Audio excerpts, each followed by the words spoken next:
Hello friends, स्वागत है आप लोगों का मेरे चैनल में। मैं आज आप लोगों को इंग्लिश की स्ट्रैटेजी बताने वाला हूँ कि आप लोग इंग्लिश की बेहतरीन तैयारी किस तरीके से कर सकते हैं। जैसे मैंने इंग्लिश की तैयारी अभी तक की है, मैं भी इंग्लिश में बहुत वीक था, बहुत ज़्यादा वीक था। यहाँ तक कि इतना कमज़ोर था कि मेरे मार्क्स प्री में भी माइनस में आते थे।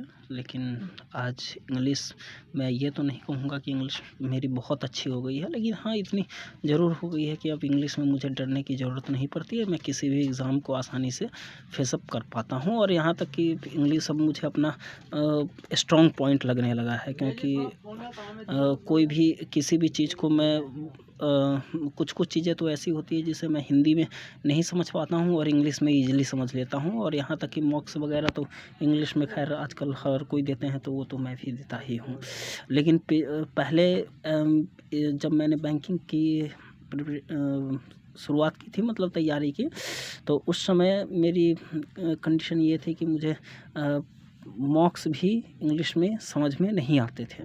लेकिन आज मेरी इंग्लिश अच्छी है, तो इसलिए मैं आप लोगों को बताना चाहूँगा कि देखिए मैं किन चीज़ों को फॉलो करता हूँ इंग्लिश को बेहतरीन करने के लिए। कि ये देखिए, ये एक मैं आप लोगों के सामने वेबसाइट खोल रहा हूँ AFEIAS.com।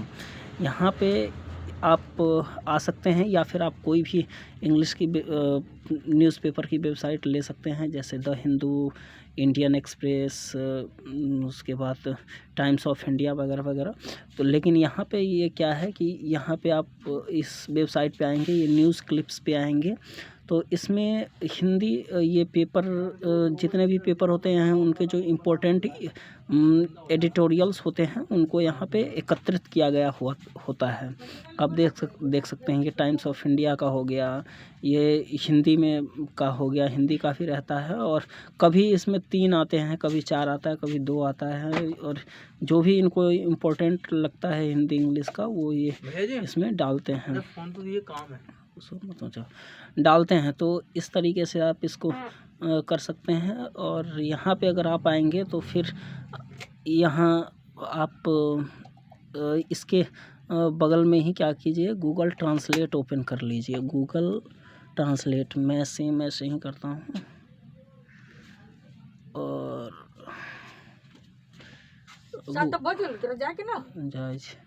गूगल ट्रांसलेट ओपन करने के बाद आप क्या कर सकते हैं कि आप इसको इस तरीके से पढ़िए। जैसे Haryana CM wrong on reasons for job quota, तो ये तो पता चल रहा है इसलिए। लेकिन मान लीजिए कि अगर आपको कोई ऐसा वर्ड है जिसका मीनिंग नहीं पता चल रहा है, यहाँ तो हरियाणा CM जो है वो जॉब कोटा के लिए जो कारण दे रहे हैं वो गलत है। यानी उन्होंने जो रिजर्वेशन दे रखा है कि जॉब की कमी के कारण, तो वो उन्होंने गलत किया है। And reservations will not roll back factory automation, और इन रिजर्वेशन जो है वो रोल बैक फैक्ट्री ऑटोमेशन नहीं होगा। यानी कहने का मतलब ये है कि रिजर्वेशन ऐसा नहीं होगा कि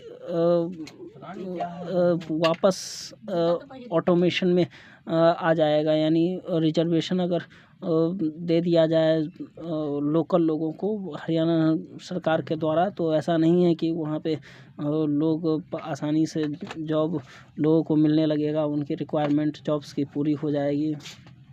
तो मुझे अगर मान लीजिए नहीं समझ में आता है, तो मैं क्या करता हूँ कि कोई मीनिंग अगर नहीं समझ में आया, जैसे यहाँ अगर डिफेंडेड की मीनिंग नहीं समझ में आई, तो उसे आप याद मत कीजिए, मतलब रटिए मत। इसको आप क्या कीजिए, ऐसे कॉपी कीजिए, यहाँ पे आइए, यहाँ पे आप डालिए, इसका मीनिंग आपको आ जाएगा, बचाव किया, इस तरीके से। तो इसमें अगर आप सेंटेंस को डालते हैं तो कभी कभी कुछ सेंटेंसेस की मीनिंग ये एग्जैक्ट नहीं देता है, मतलब थोड़ा सा रॉन्ग भी देता है, लेकिन फिर भी अच्छा खासा समझने लायक हो जाता है। तो ये इस तरीके से आप यहाँ पे इसकी प्रैक्टिस अगर करते रहेंगे लगातार, तो मुझे लगता है कि 1-2 महीने अगर आप करेंगे तो आपकी इंग्लिश 1-2 महीने में बहुत अच्छी तो नहीं, लेकिन हाँ आपको मज़ा आने लगेगा करने में। और धीरे धीरे आप 3 महीने 4 महीने ऐसे करते जाएंगे, पढ़ते जाएंगे, तो आपकी इंग्लिश बहुत अच्छी हो जाएगी।